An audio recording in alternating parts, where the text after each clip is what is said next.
Hi everyone! Welcome to the Empath Tarot Case. Another love reading, timeless and general. Take what resonates lang po. Maybe some part of the reading makaresonate kayo. Some part of it hindi. Totally makaresonate na parang kwento ninyo ito.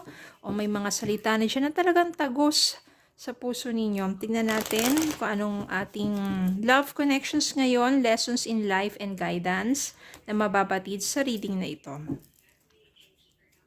Spirit guys, send me messages. Anong love connections ito? Lessons in life and guidance na nais ang ipabatid sa amin. Mga aral at gabay sa buhay pag-ibig.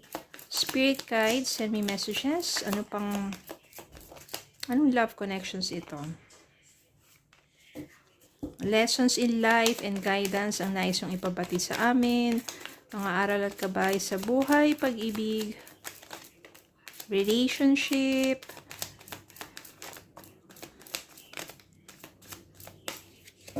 Okay, send me more messages to Spirit Guide.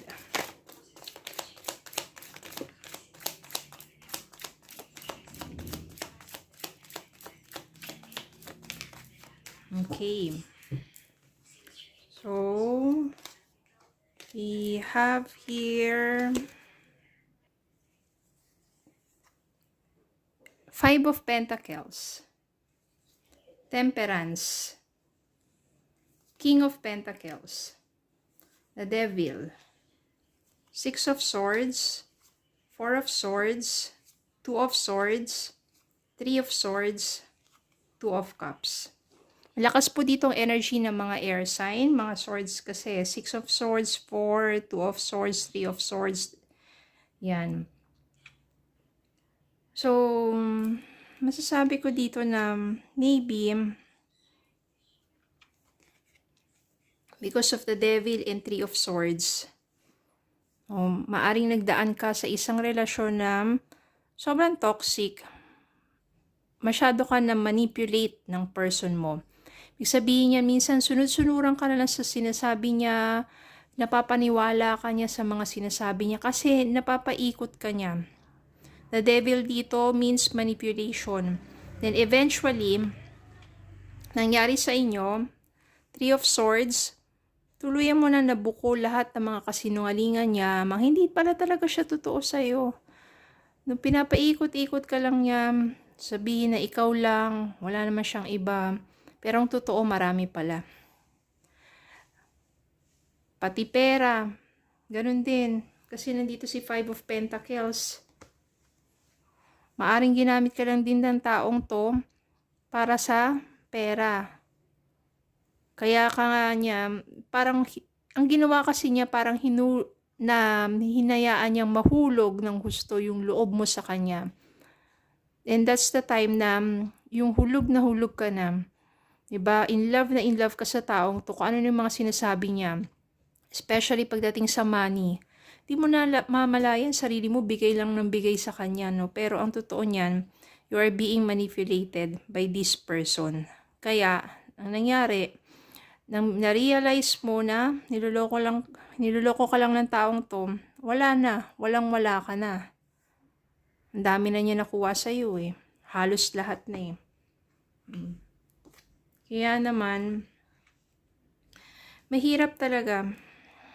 Minsan, gusto mo ipahinga yung puso mo, yung isipan mo, gusto mo lang magpaka-relax, pero may mga gabi talaga na umiiyak ka, hindi mo talaga makalimutan, tsaka napakahirap talaga tanggapin yung ginawa sa'yo ng person na yun, no? Yung ginamit ka lang and pinasakay ka, hinuthutan ka, sakit ng ganun, no? Tsaka mo lang malaman na walang-wala na yung mga pinaghirapan mo, pinag-ipunan mo, pinagpaguran mo, tapos napunta lang sa kanya. Then, maybe that's the time for you to Temperance dito means also healing. You need to accept yung katotohanan na nangyari sa'yo. You need to forgive yourself. Patawarin mo rin yung sarili mo. Nagkamali ka kasi ganun eh, nagamit ka eh. So, patawarin mo rin yung sarili mo. Temperance dito is healing and at the right time. Sabihin yan sa tamang panahon, makaka-move on ka rin talaga. Six of Swords dito.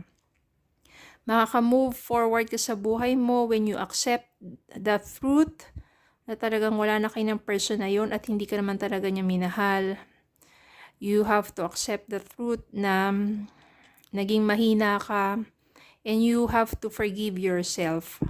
Okay? So, para maka-move forward ka. Then, meron kang mamimit na someone. Siya si King of Pentacles. Siya yung someone na sobrang masipag, stable na sa pamumuhay to. Sabihin natin, may kaya na, marami na naipundar dahil sa kanyang kasipagan. Siya yung someone na, sabihin natin totoo, no, hindi siya ganun ka-romantic, ka-charming, pero aaninag mo sa kanya na mabibigyan kanya ng, sabihin natin, na stable na pamumuhay. At meron siyang pagnanais sa'yo at mabuting intention. Kasi ano nga ba yung, wala naman siyang kukunin na sa'yo eh, di ba? Siya pa nga ang makakatulong sa'yo para maiangat ka. Hindi naman siya yung gagamitin mo, pero mahuhulog ang loob mo sa taong to kasi very generous to pagdating sa love. No, good provider at ipaparamdam niya sa iyo talaga kung ano yung kanyang makakayang ibigay sa iyo para mapasaya ka. Mahuhulog ang loob mo sa taong to, pero nandito, Two of Swords. Na parang mahihirapan ka muna mag-decide, magmamahal na ba ako muli? Pagkakatiwalaan ko ba siya? Ano na ba ang gagawin ko? Pero mararamdaman mo rin sa puso't isipan mo na maybe this is the time, this is the right person para sa'yo. Kasi meron na rin na buong feelings sa'yo para sa taong yun at ganun din yung taong yun para sa'yo. Kaya yung Two of Cups dito, sharing the same feelings, mutual feelings, love, emotions. Magiging maganda rin naman ang inyong kahahantungan, ang inyong magiging relasyon. Kuha po tayo ng message para sa inyo. Paninindigan ka ng taong to. At dun ka makakaramdam ng security. Secured ka sa isang relasyon at stable na relationship. Divine timing. Be patient while things are unfolding. This connection is worth the wait. Ibig sabihin yung magiging connection mo with this King of Pentacles is worth the wait.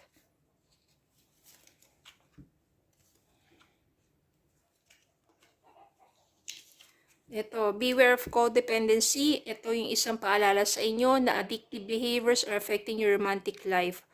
Huwag maging codependent. Okay?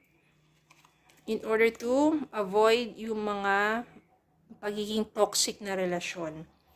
And ito sa taong ito, mature, masipag, generous, makaka-feel ka ng security and stability with this person. Okay? So, yun lang po. Maraming salamat po for watching. Please don't forget to like, share, comment, subscribe, follow me on Facebook and YouTube. Have a good day po and God bless.